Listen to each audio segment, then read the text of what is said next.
I am James Dean Bradfield from the Manic Preachers. I'm Sean Moore. And this is our side-by-side on Amazon Music.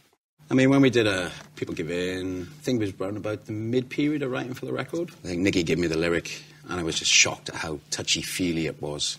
It was almost like a plea for people to show each other a bit more understanding. It's not post-referendum or post-Trump or post-general election, but it all feeds into the malaise. I had one of those days in the house where it was just... I had the house to myself, just me and the dog. So I was lounging around watching Bargain Hunt or something, absent-mindedly, and I just kind of came up with just a silly little kind of like circular little riff, which was...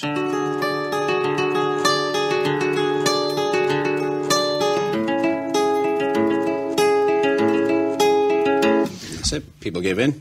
A big dollop of understanding from the Manic Preachers. Yeah. International Blue, this song was the penultimate song we wrote for the record, wasn't it? I don't know, we've had this thing since Send Away the Tigers where really important songs to the record tend to come right at the end.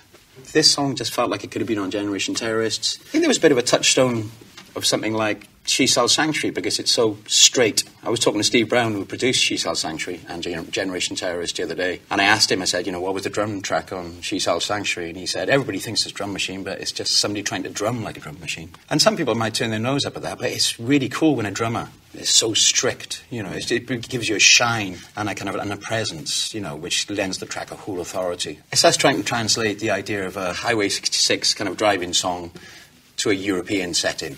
Distant Colours is one of the oldest songs on the record. So we lost our studio in Cardiff, Faster Studios. When we go there, we all tend to do a bit of work. It's somewhere we can all congregate around. And then when we lost the place, we'd already started 3 tracks of the record. This is the penultimate song that we had done at Faster before we had to mothball the studio and move out. And it didn't change that much. So it was a track that got done very early and put to bed, and we forgot about it. And then towards the end of the record, we got it out again. People said they liked it, so, we started working on it again.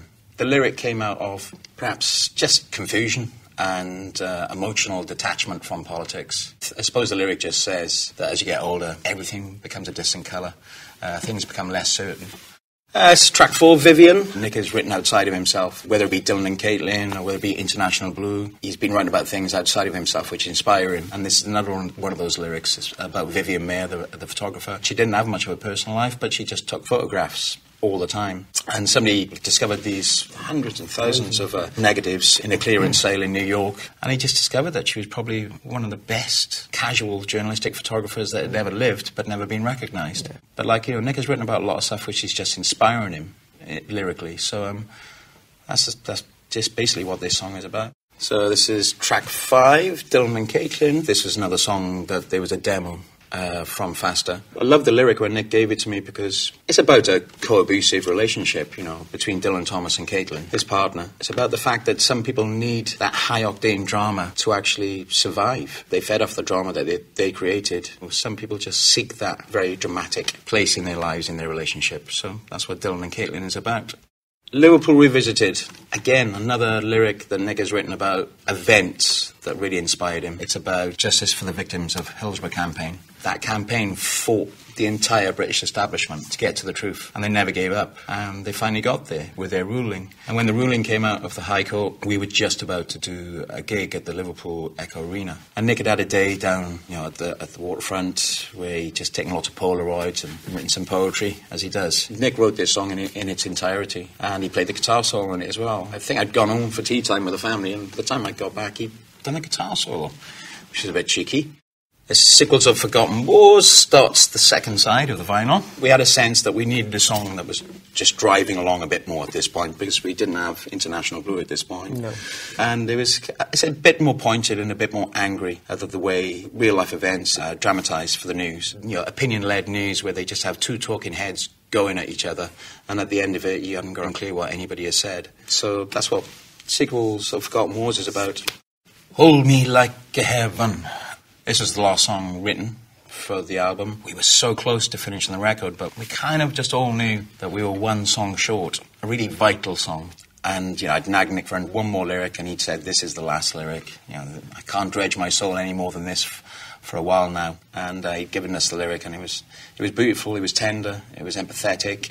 Again, it was quite a strange lyric for us. Sometimes we'll do a song like If You Tolerate This, Your Children Will Be Next, where we all play it in a manner that is quite unaccustomed to us, but it comes naturally. It was the same with this song. In Eternity is kind of in tribute to the passing. The song is about the gap that David Bowie's death had left. That old school kind of ambition he had, that he was just completely self-made. Any style that he brought upon himself was just self-willed, self-invented. And it's such an amazing subbacus of a man that managed to draft in so many influences. It's just unfathomable. Broken Algorithms, probably the one track where we indulged ourselves lyrically and musically. I think Nick has said over the last 5 years or so that he's much more scared and disdainful of tech companies than he is of foreign governments. Their kind of unrivaled power just leads to so much abuse. Song for the Sadness, I think, is the oldest song on the record. Nick was away for this one as well, and he left one of his monolithic instructions behind that he kind of wanted to try and mix ABBA with the racist, surprised Flaming Lips. Yeah. It didn't quite end up like that, but there's a spectral rock quality to it. The Left Behind, again, one of the oldest songs on the record.